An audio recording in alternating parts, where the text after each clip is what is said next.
Mais uma vez, boa tarde, queridos. Bem-vindos. Bendito seja o nome do Senhor. Passaram bem da outra semana para cá? Tudo em ordem? Amém. Eu queria perguntar algo antes de nós iniciarmos o compartilhar de hoje. Algum raciocínio, algum pensamento, algum questionamento até sobre aquilo que foi falado semana passada, que nós conversamos, falamos de muita coisa. Mas eu queria dar essa oportunidade de a gente trocar essa figurinha. Se alguém tiver algo a compartilhar. Como sempre, um de cada vez, não precisa brigar.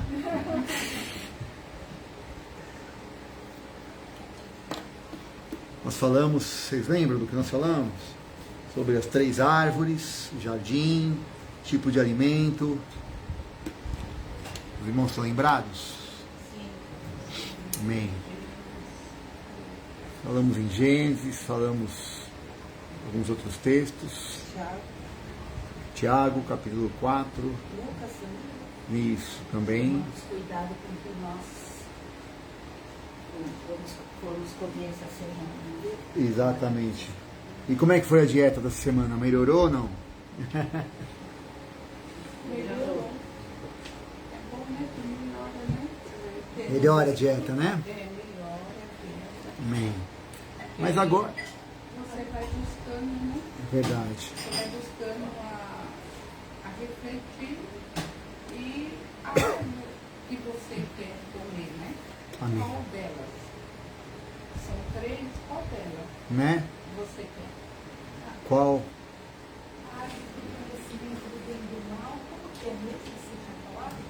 Que a árvore do conhecimento do bem e do mal, ela aponta, na verdade, nós falamos das 3 árvores, né, em Gênesis 2:9, que havia toda árvore boa e agradável para dar mantimento, né, boa aos olhos, agradável à vista e boa para mantimento, ou seja, é para o estômago.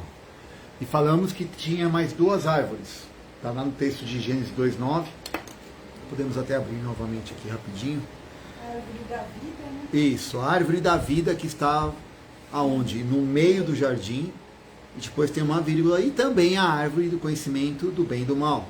E vimos que essas 3 árvores, eu sempre tinha aprendido que eram árvores iguais no que tange a natureza, a sua expressão, aparência e tudo mais, e que as 3 apontavam para algo natural, e em eu comendo iria acontecer alguma coisa no meu físico que também traria uma consequência espiritual.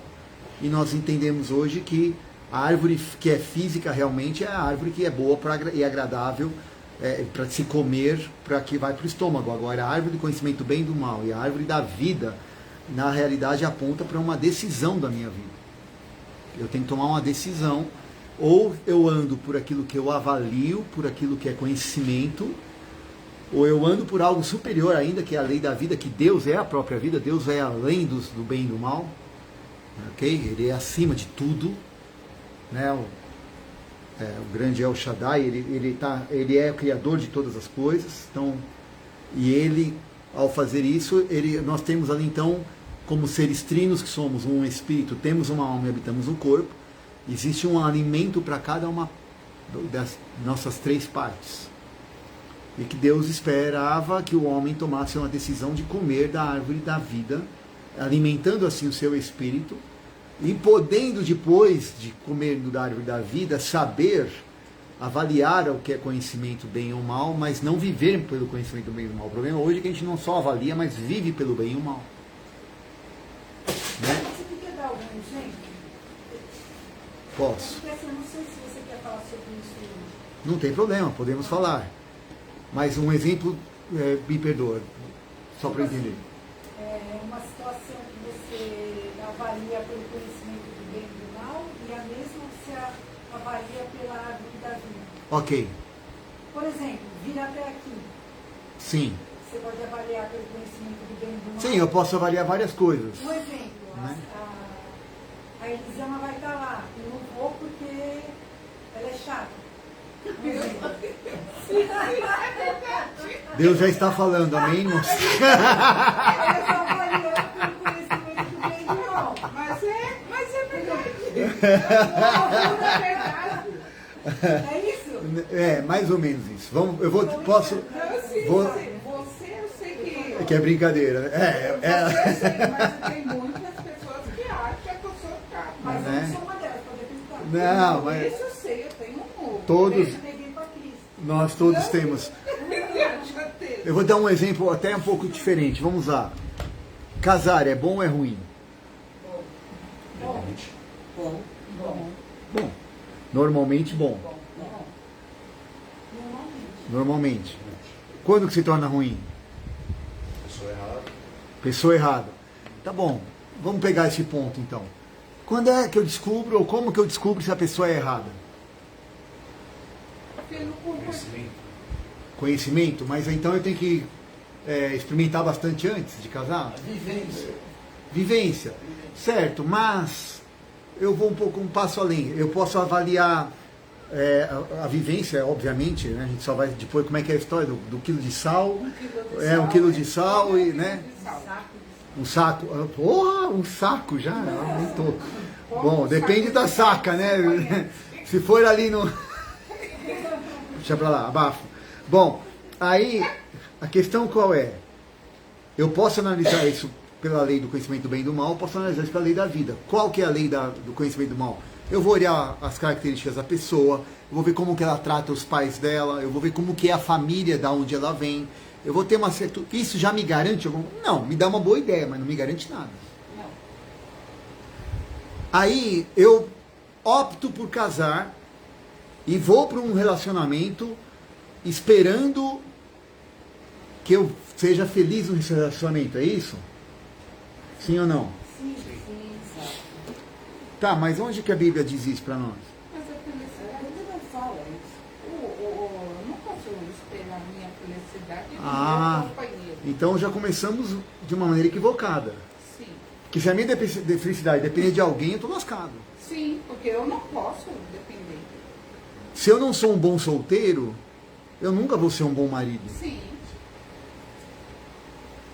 Porque se eu não sou um homem pleno, sozinho, no que tange, claro que esse pleno, claro que me falta uma companheira, mas pleno no que tange a ser uma pessoa equilibrada, a ter bom senso, a buscar fazer o que é correto perante Deus, não vai ser com outra pessoa que ela vai vir agora me corrigir ou me tratar naquilo que eu tenho as minhas debilidades, ou eu vou jogar sobre tal pessoa as minhas carências, ou esperar que eu venha suprir as carências dela. Não, tá errado. É impossível. Por quê? Eu tenho que entender que a minha essência é, primeiro, eu sou um espírito. Então eu tenho que aprender que, como um espírito, eu tenho que estar pleno em sendo um ser espiritual. Tenho uma alma que vai envolver minhas emoções.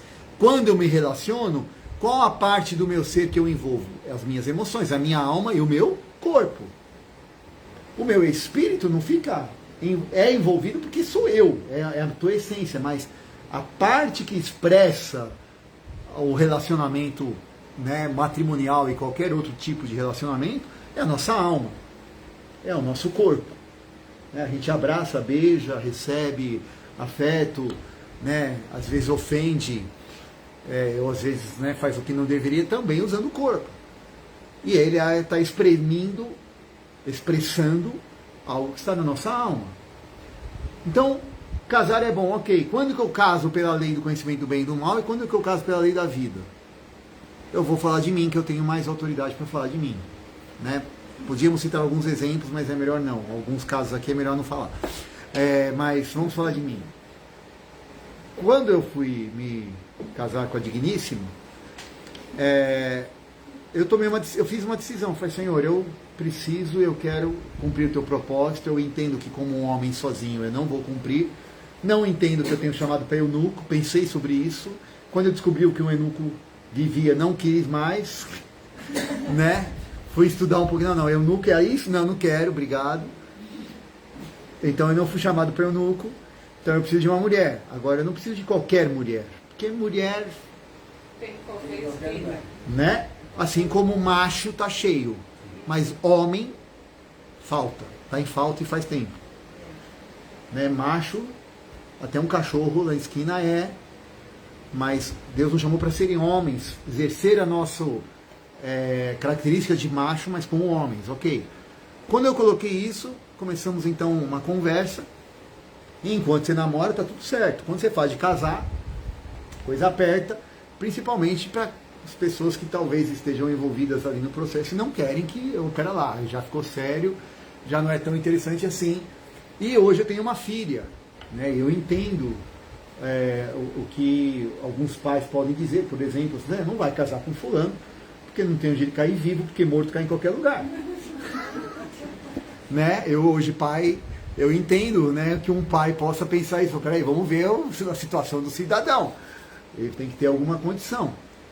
Mas, mesmo eu estava numa situação muito parecida com essa, e eu falei, não, Deus, eu tenho esse desejo, só que aí entrou um outro lado, foi um lado religioso. Qual foi o lado religioso?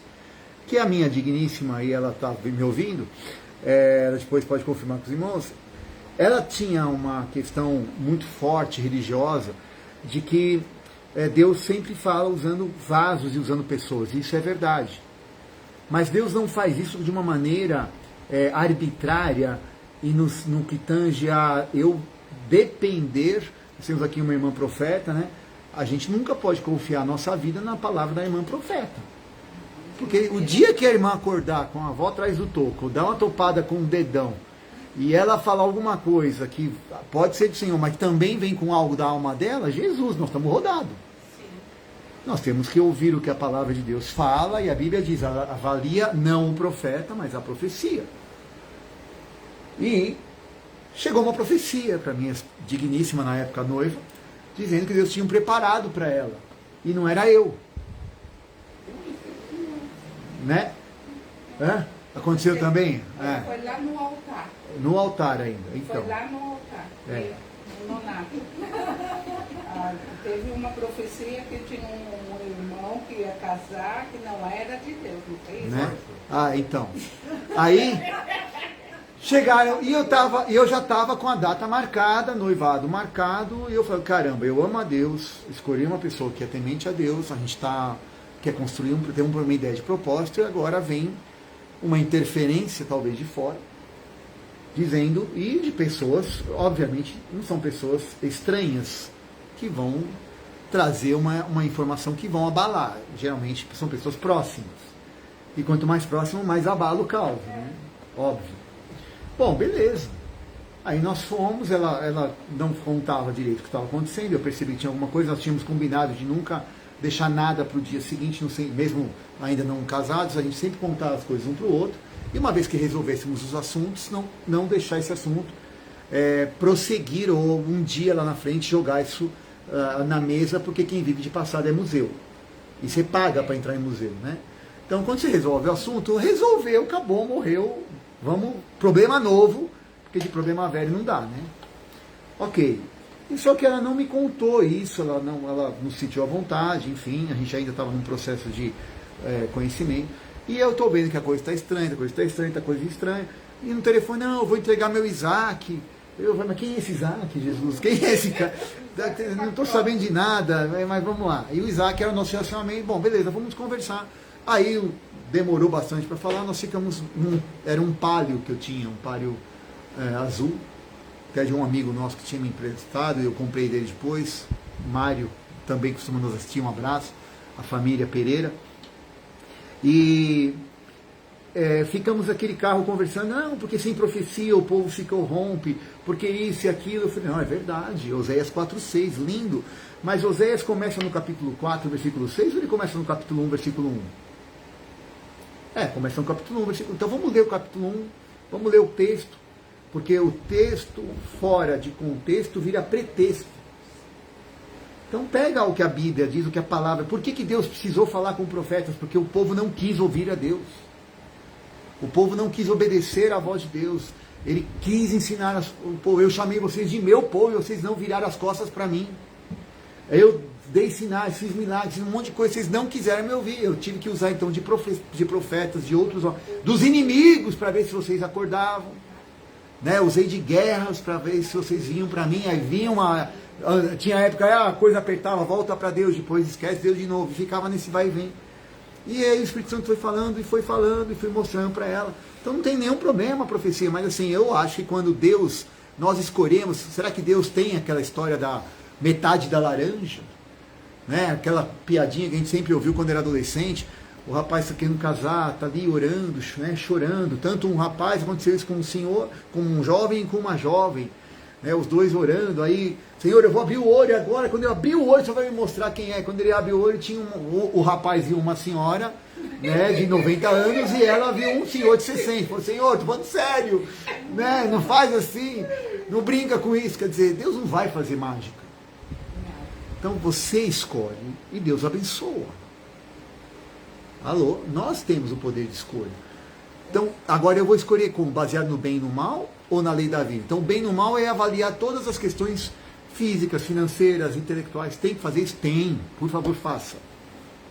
Mas não fique só nisso. Por quê? Primeira questão no relacionamento. Se eu escolher uma pessoa que ela ama mais a Deus, que ela não vê, do que a mim, ela vai me amar. Porque se ela ama quem ela não vê, ela consegue amar quem ela vê. Agora, se ela depende de visão para amar, dependendo do que ela vê, ela vai amar ou não. Então, é uma lei superior. Quando Jesus pegaram aquela mulher adúltera e trouxeram para Jesus, flagrante adultério. A lei judaica é clara. E quando a trouxeram, provavelmente trouxeram o marido, que foi o traído. Ele tinha que acusá-la diante das testemunhas. Imagina a situação. E Jesus não negou a lei do bem e do mal. Jesus não falou, a lei manda, eles queriam testar Jesus, e Jesus não negou essa lei. Mas ele usou uma lei superior. Ok, vamos cumprir a lei então, vamos começar por cada um de nós. Vamos começar a aplicar a lei em nós primeiro e depois vamos matá-la, porque ela merece morrer. Por que ninguém a matou? Porque ninguém quis aplicar a lei em si. Quem não tem pecado, joga a primeira pedra. Então ele não negou o bem e o mal, mas ele usou uma lei superior. Qual? A lei da vida. Então, tudo com o Senhor vai além do que nós podemos mensurar ou avaliar de forma natural. Então a lei da vida, eu tenho que tomar uma decisão. E toda vez que eu tomo uma decisão, eu vou a uma reunião onde nós estamos pensando, estudando sobre Deus, vou ter comunhão com os irmãos, vamos orar uns pelos outros, vamos ter um momento gostoso, vamos estar ali. Isso é bom? É bom. É desconfortável? É, em alguns momentos é. Às vezes estou cansado, né?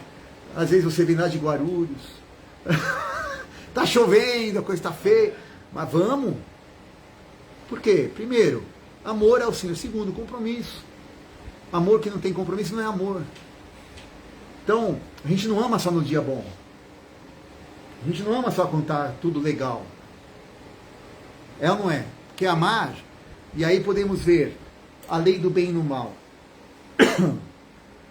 Vamos abrir todos em João 3,16, por favor. João, Evangelho de João, capítulo 3, versículo 16. Já que estamos falando disso, é importante entendermos sobre lei do bem e do mal e sobre... Por que nós podemos... Pode ler, por favor, bem alto, querido. Porque Deus amou o mundo de tal maneira que deu o seu Filho unigênito para todo aquele que nele crê não pereça, mas que tenha a vida eterna. Ok. Então Deus amou o mundo de tal maneira. Podia ter parado aí o versículo. Tal maneira, em português ficou muito pobre, né? Em inglês um pouco melhor, mas ainda assim não tem muita expressão. O que é tal maneira? É uma maneira genérica e que extrapola qualquer explicação, né? Como é que eu explico? O que é amar de tal maneira? Aí entra ali o amor do grego. É, o agapô, né? Filéu, ágapo ou o eros, são os três tipos de amor, ok? Quando Jesus pergunta para Pedro, Pedro, você é minha agapô, ele respondia, eu filéu. Mas ok, quando Jesus ali, quando Deus aqui está falando, ele amou o mundo, ele não ficou só no algo, na análise do bem e do mal. Eu amo, beleza. Mas ele fez algo. O que ele fez? O que está escrito aí? Ele fez ele tomou uma atitude. Qual foi a atitude de Deus? Cedeu, deu, entregou, doou. Ele doou quem? O Filho. Por que ele não deu um anjo? Por que ele não criou um querubim? Por que ele não deu um arcanjo? Por que ele não criou outro ser qualquer? Mas por que ele deu Jesus?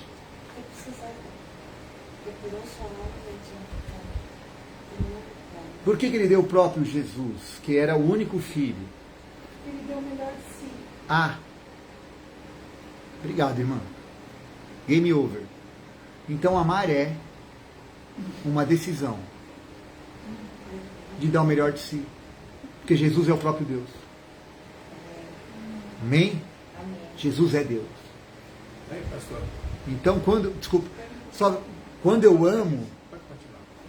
amo, eu dou o melhor de mim. Então, a lei do conhecimento do bem e do mal, eu estou fazendo o melhor de mim? Se eu não estou fazendo o melhor de mim, eu estou na lei do conhecimento do bem e do mal. Se eu estou fazendo o melhor que eu posso, isso é a lei da vida. Essa é a melhor métrica para saber. Eu estou agindo de como? Como é que eu vou para uma reunião? De negócios, de família, eu estou indo lá, vamos? Ou eu estou dando o melhor de mim? Como é que eu beijo meu esposo? Como é que eu beijo? Como é que eu abraço meu irmão? Como é que eu digo, é você? Que bom que é você! Como que eu estou me relacionando? Eu estou dando o melhor de mim para as pessoas?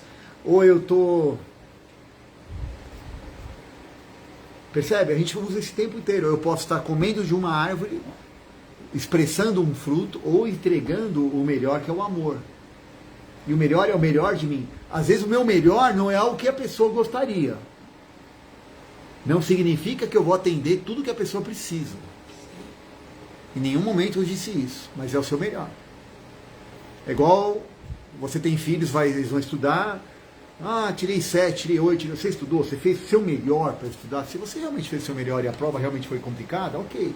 Agora, se você ficou matando tempo, podia estudar, você merece ali um puxãozinho de orelha. Vamos lá, vamos melhorar isso. Então, existem... os meus filhos estão em época agora de praticar esporte. Tem os campeonatos lá. É um time, depende de várias pessoas. Dentro da sua função, naquele momento, você fez o seu melhor, ok. O time vai ganhar ou o time vai perder, mas o importante é que cada um faça o seu melhor. Agora, alguém errou, você já baixa, deixa cair o ombro, já vira as costas e faz de qualquer jeito, aí não. Aí desrespeito com todo. E às vezes a gente faz isso como equipe que nós somos, dentro de uma família, dentro de um trabalho, dentro de uma casa, dentro de onde quer que estejamos. Não temos entregue, agindo pela lei de conhecimento, avaliamos o bem e o mal, sempre tem um foco, eu. Porque quem vai determinar o que é bom ou é ruim? O meu ego. Pode ser bom para você, pode ser ruim para mim. O que um gosta, o outro pode não gostar, mas a questão é quem vai abrir mão para fazer o que é melhor. Porque alguém vai ter que fazer o melhor. E Jesus fez isso por nós, Deus fez isso por nós. Desculpa, irmão e irmã, falar. Não. Eu queria falar o seguinte, que Deus olhou para a terra, não viu ninguém que podia fazer sacrifício por causa de Jesus, né? Olhou no céu também, nem um anjo, nem no meio dos bem, nem serafim, nem arcanjo, nem um anjo se apresentou para sacrifício, né? Jesus se ofertou esse todo, né? Ele se apresentou para Ezequiel, pai. Eis-me aqui, Senhor, é isso. E porque ele é o próprio Deus, né? Deus. Eu não sei, respondi, deixou mais clara? Deixou mais claro. Você já tinha explicado várias vezes, mas eu ficava na dúvida, sabe? Será que isso é bem animal ou será que isso é espírito? Eu ficava um pouco na dúvida o que era e o que não era. Espírito de vida, né? Mas aí é uma questão de entender que quando é algo do espírito da vida, não traz condenação, né? Traz uma leveza, traz uma condição de poder caminhar sem julgo, sem peso e sem medo. E sem medo, né? Por que Adão e Eva estavam nus e não se envergonhavam? Porque eles não pecaram. Não tinha vergonha de nada. Por quê? Porque andavam na lei da vida. E na lei da vida não significa, eu sou assim mesmo, você tem que me aceitar. Não, não, eu tenho que melhorar nisso, mas eu não preciso me esconder mais. Eu não preciso fugir e ter coisas ocultas, porque eu não quero mais fazer aquilo que não é correto, eu não quero mais corromper a minha natureza, porque Deus nos criou a sua imagem e semelhança, e nós temos então uma natureza espiritual, que foi corrompida quando o pecado entrou, quando o inimigo de Deus entrou na conversa para nos matar. E vamos lá, por que ele entrou para nos matar? Por que vocês acham que o diabo, nosso inimigo, ele quer nos matar? A inveja, né? A inveja seria o fator que nós ocupamos o lugar dele na adoração. Sim. A palavra nos ensina em Ezequiel que ele queria ser semelhante ao Altíssimo, e ele colocou no coração dele que ele iria subir ao mais alto trono, e se rebelou contra Deus, e a Bíblia diz que o que ele quis não era errado. O erro não foi de ele querer ser maior, mas foi o comércio que se achou no coração dele, foi a barganha. Então, eu quero aquilo, então eu vou fazer coisas e vou conquistar estas pessoas, tanto é que ele enganou 1/3 dos anjos, né? 1/3 das estrelas caíram, e Deus falou, porque você achou comércio no teu coração. O texto não recrimina o desejo do coração, mas o comércio sim. Então, quando a gente se relaciona baseado em troca, em barganha, eu vou fazer isso para conseguir aquilo, eu vou agir assim para ter aquele resultado. Eu sei como aquela pessoa funciona, então se eu fizer tais atitudes, no final ela vai fazer o que eu quero. Mas o diabo usou o eu dele. Sim. Foi muito O ego dele. O ego, o super ego dele. Exatamente por usar este ego, ele queria ele queria usurpar, né? Sobre isso. Que legal. Ele queria então usurpar o lugar de Deus. E Deus não.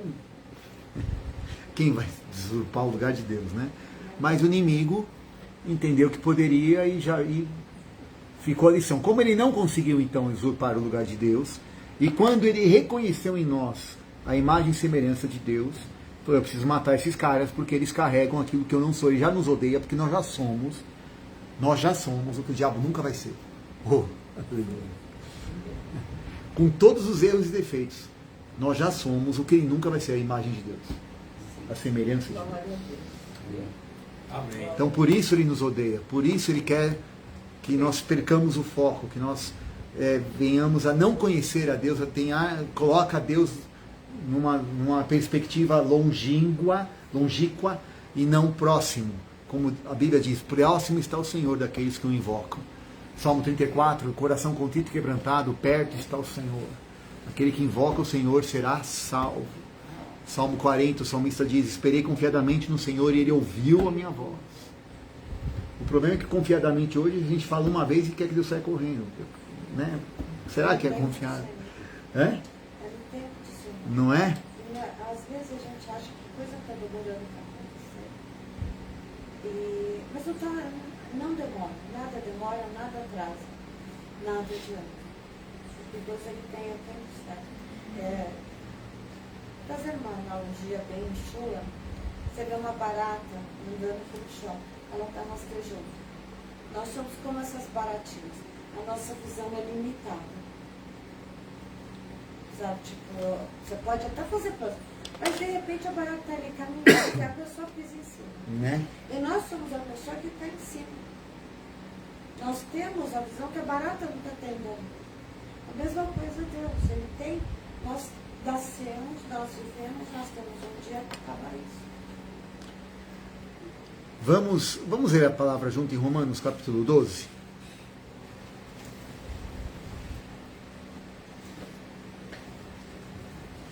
Texto tão famoso, tão lido, relido, trelido.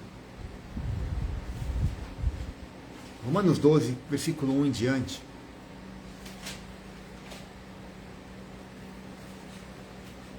ainda na continuação da resposta para a irmã, e já naquilo que eu creio que Deus quer para nós hoje, a palavra diz assim: rogo-vos, irmãos. Todos acharam Romanos 12, 1? Sim. Rogo-vos, irmãos, pela compaixão de Deus, que apresenteis os vossos corpos em sacrifício Vivo. Vamos lá.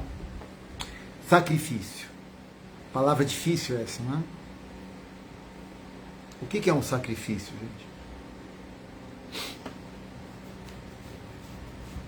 É aquilo que nos custa, né? Algo que custa. Ok. Mas custa em só pode ser questão financeira, então com a relação financeira, opa, já que é uma relação financeira, eu vou lá, pago e está tudo certo, é isso? Tem gente que tem dinheiro, então o sacrifício não é tão grande assim. Não. Então, custa também passa por questão financeira, mas é uma questão de um custo elevado, é algo sacrificial, me dói até, ok? Muito bom. Aí ele fala que não é um sacrifício qualquer, começa sendo com algumas características, começa sendo vivo. Ah, o que é algo vivo? O meu corpo, minha vida. Boa noite, boa noite. O que é algo vivo, pessoal? É algo que está ali inerte? É algo que não tem movimento? É algo que não tem expressão? Não. Tem expressão, tem movimento, tem força, não é inerte e se manifesta, ok? Ótimo. Sendo assim, eu preciso conduzir isso que eu estou ofertando em sacrifício até a situação de sacrifício. E aqui passa pela nossa vontade. Então, eu não entrego para Deus uma vontade morta. Eu não entrego para Deus, aqui está falando rogo-vos que entreguem a Deus. O quê? Um sacrifício vivo. Então, vivo, ou seja, não é algo que está morto, que não tem, né, que não fede nem cheira. Está vivo. Por estar vivo, está fluindo sangue, tem vida, tem vontade, tem expressão. Mas além de estar vivo, está santo. O que é algo santo? Santo é tudo aquilo que é separado. Né? A palavra santidade fala de separação. Sede santos porque eu sou santo. Deus está separado. O que é separado então? É viver numa ilha, é viver numa caverna como ermitão? Não. É não se misturar com uma mentalidade, com um procedimento, com uma forma de viver, né? E viver pela lei da vida, não viver pela lei do conhecimento do bem e do mal. Então, quando eu não vivo pela lei do conhecimento do bem e do mal, eu estou me santificando. Eu não estou indo porque todo mundo faz, eu não faço o que todo mundo faz, e eu também não recrimino todo mundo, mas eu ajudo todo mundo a entender que não precisa ser mais um no todo mundo. Que pode ser alguém especialmente escolhido para fazer a diferença. E não viver no comum, e sim viver no normal que Deus criou. As pessoas hoje confundem o comum com o normal. Deus tem algo que é normal para nós, está na Bíblia, está na palavra. As pessoas hoje vivem algo comum e querem empurrar o comum para o ela abaixo, dizendo que isso é normal. Não é. Não é normal. O normal é o que Deus criou. Amém? Inverteu, né? Está tudo invertido. E vai piorar, infelizmente. Mas nós cremos que Deus está no controle. Tanto está no controle que por mais que o mal avance ou que se prolifere, a Bíblia nos diz, a palavra nos ensina, que nos últimos dias a terra vai se encher do conhecimento da glória de Deus. Então Deus vai ser conhecido como nunca foi, porque Ele está se dando a conhecer, até por conta do avanço do mal. Então não é que o mal está avançando, o bem também está. E quem ama o Senhor tem opção, vai ter opção de escolhê-lo. Quem ama a Deus, quem quer conhecer a Deus. Ok, então santo. E depois agradável. Amados, agradável a quem? Deus. Muito bom. Deus criou o universo. Deus criou o cosmos, Deus criou as células, Deus criou tudo. O que eu e você podemos, na nossa pequenez e limitação, fazer que viria a fazer Deus ficar agradado? Ou se sentir, uau!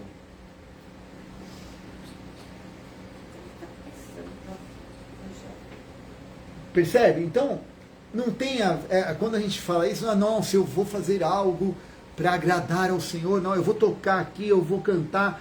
Será que Deus, né, Ele que nos criou, fez tudo, será que Deus ele tem alguma coisa que iria deixá-lo estupefato? Tem uma coisa. Que Ele fala aqui, para a gente entregar de forma, um sacrifício vivo, santo, e que seja também agradável a Deus. Então, dentro das coisas que podem agradar a Deus, o que Deus pede para nós? Nosso amor, Nosso coração. Filho meu, dá-me o teu coração. Provérbios fala muito sobre isso. Se tem uma coisa que Deus pede, Ele não pega, Ele não arranca, Ele é gentil, eu espero que você me ame. Deuteronômio 28, na lei, as consequências da bênção e da maldição são muito claras. Filho meu, eis que hoje eu te proponho a vida e a morte. Escolhe, pois, a vida, porque vai te acontecer tudo isso.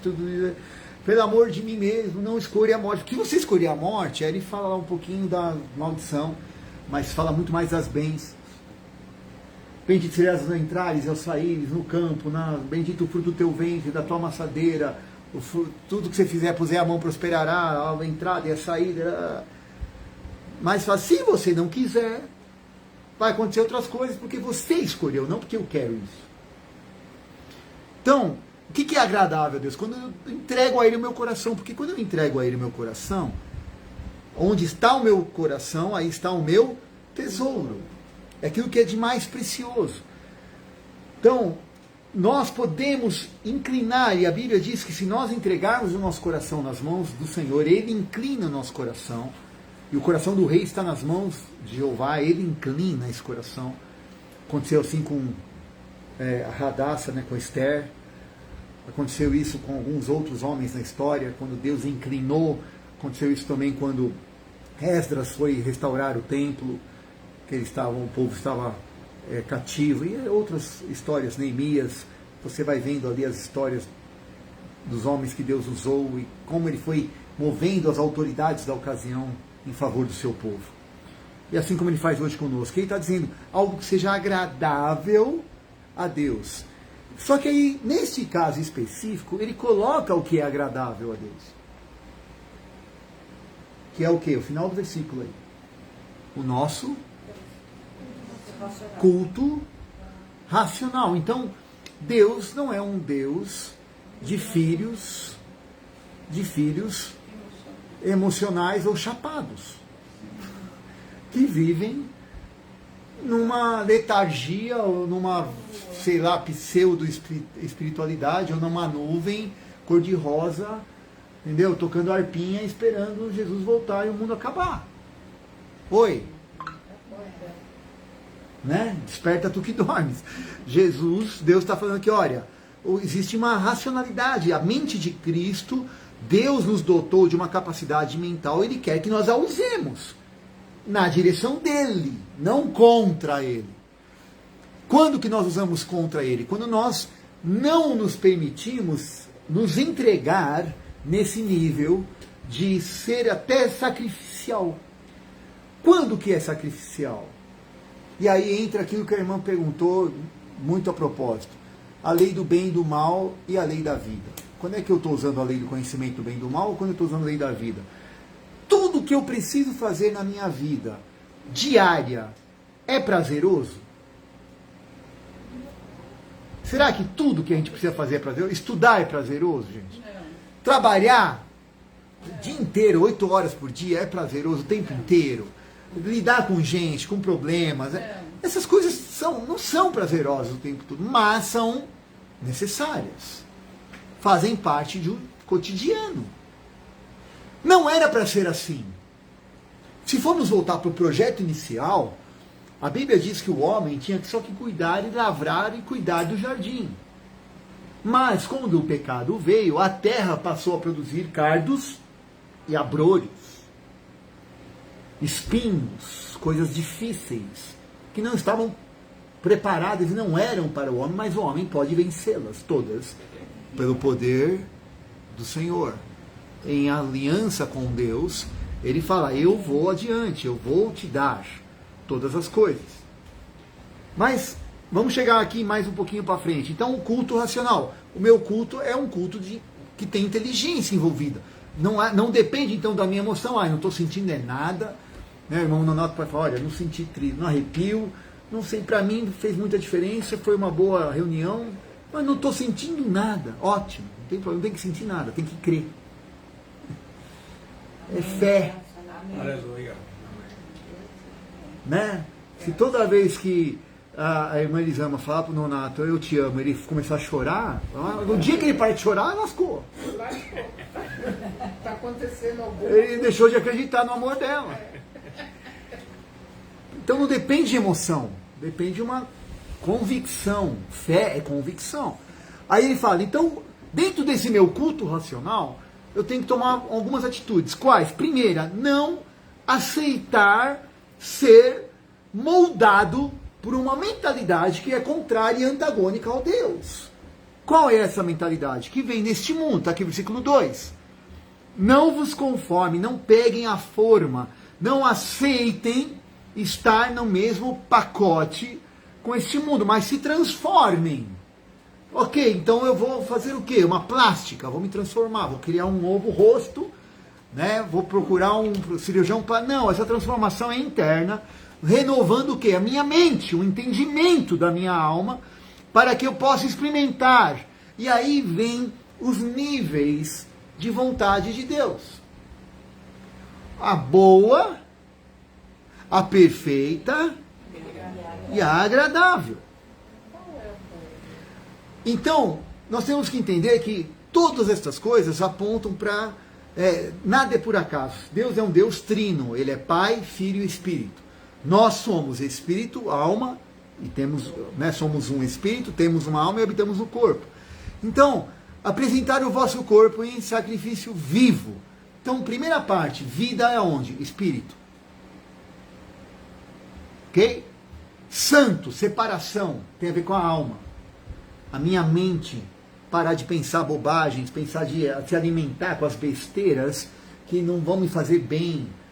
Só notícia ruim, é só tragédia, é só desgraça, é só roubalheira, é só morte, é só sequidão, é só raiva, um sentimento de impunidade que você e eu vemos o dia inteiro acontecendo. Parece que isso, onde é que nós estamos? Que país é esse? Né? Como é que pode? Se você parar para ficar vivendo, você vai sair. Eu não dou 10 minutos para ficar revoltado. Imagine alguns outros irmãos. Então é melhor fazer o quê? Fingir que isso não acontece. Não, está acontecendo. Mas, Senhor, eu não vivo por isso. Eu olho para o alto, da onde me vem o socorro. Meu socorro vem do Senhor, que fez os céus e a terra.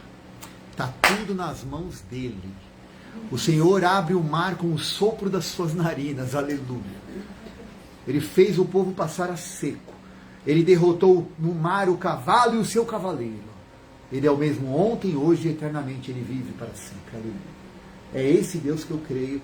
É nele que eu confio. É nele que eu sei que a nossa vida tem rumo, tem prumo, ainda que as coisas estejam ruins. Então eu me separo, eu santifico a minha mente, minhas emoções. Eu busco ter controle, não um controle meu, mas trazer isso ao controle do Espírito Santo. E é agradável, que tem a ver com o meu corpo. Porque Deus quer que eu e você tenhamos saúde. Alô? Saúde. O que adianta você ter uma mente maravilhosa, saber um monte de coisa, ter bastante coisa para passar e não ter saúde para poder caminhar em algum lugar e ir em algum lugar e trazer isso para alguém? Abençoar a vida de alguém. Imagine Pedro, o apóstolo paraplégico. Quem queria curar na porta, no pórtico de Salomão, a 3ª hora, na hora das orações da tarde? Ele tinha que andar. Então, Deus quer que tenhamos saúde. E a nossa alma é atacada, e a grande maior, ouso dizer, 90% das doenças hoje são somatizações de uma alma doente. E o Evangelho, ele atua em todos os níveis do nosso ser, espírito, alma e corpo. O sozo, a vida de Deus, a própria vida Zoe com a qual Deus vive, é a vida para alcançar o teu espírito, a tua alma e o teu corpo. Em todos os níveis. A salvação é completa. Por isso ele foi transpassado, ele foi moído pelas nossas transgressões. Jesus nos libertou do pecado. Então, nós estamos num processo de salvação contínua. O pecado foi vencido. Acabou. Foi vencido na cruz. Jesus venceu o pecado. Estamos agora vivendo e sendo livres da influência do pecado. Porque o pecado ainda quer nos influenciar. Ele não tem mais domínio, mas ele quer ainda dar pitaco na minha e sua vida. Ele quer te levar a fazer o que é pecado. Vamos fazer um parênteses. O que é pecado, então? É matar, roubar, é só isso. Tudo que não agrada a Deus. Eu uso uma frase que costumo dizer, e essa a gente pode chegar nessa conclusão, se os irmãos concordarem. Pecado é tudo bem feito a mim mesmo, que eu foco em mim, independente de quem sofre o dano. Pode repetir? Pecado é tudo aquilo que eu considero bem para mim, em detrimento de qualquer pessoa, não, independente de quem seja. O próximo, ou até eu mesmo. Eu quero me sentir bem agora, eu quero fazer isso e eu vou fazer, acabou.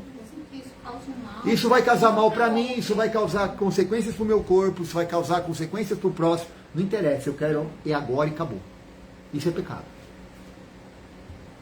Porque eu estou ferindo a mim, e estou ferindo o próximo, e estou ferindo a Deus que fez o próximo e fez a mim. Então o pecado é o bem feito a mim mesmo, a qualquer preço. Ah, é pecado querer bem para mim? Não. Mas não fazendo mal por ninguém, inclusive você. Então uma pessoa que às vezes não tem conhecimento, não consegue ajuda ou não quer pedir ajuda, e a gente sabe qual o maior nível de orgulho de uma pessoa,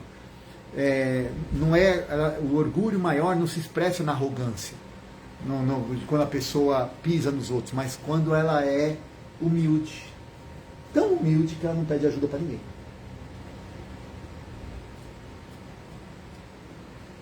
O maior nível de orgulho é quando a gente é tão humilde que não consegue pedir ajuda, porque eu sou tão humilde.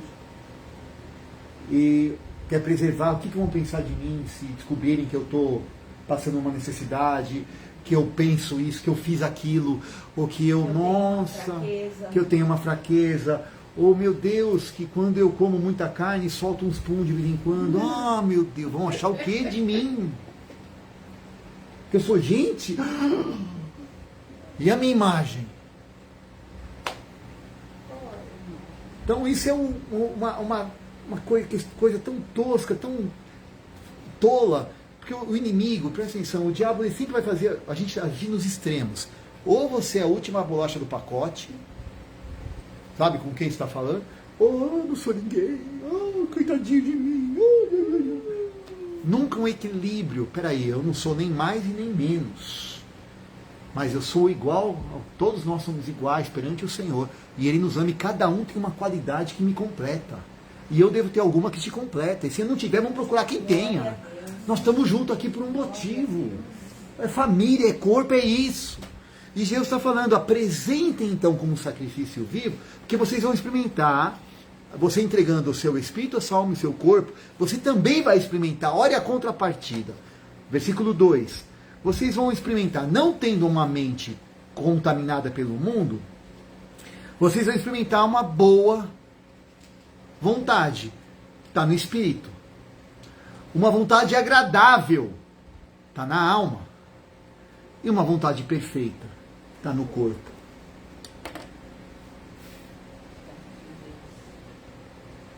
Deus quer perfeição em todos os níveis da nossa vida. Boa, agradável e perfeita. Perceba que agradável se repete em áreas diferentes. O santo e o agradável está falando de alma.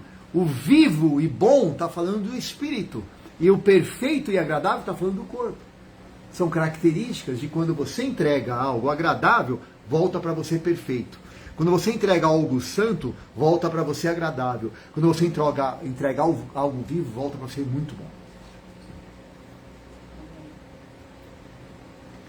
O problema é que a gente quer entregar coisas mortas, a gente quer entregar liturgia, a gente quer entregar religião, a gente quer entregar, às vezes, cerimoniais, mas não coração. Não coçar onde coça. Senhor, olha,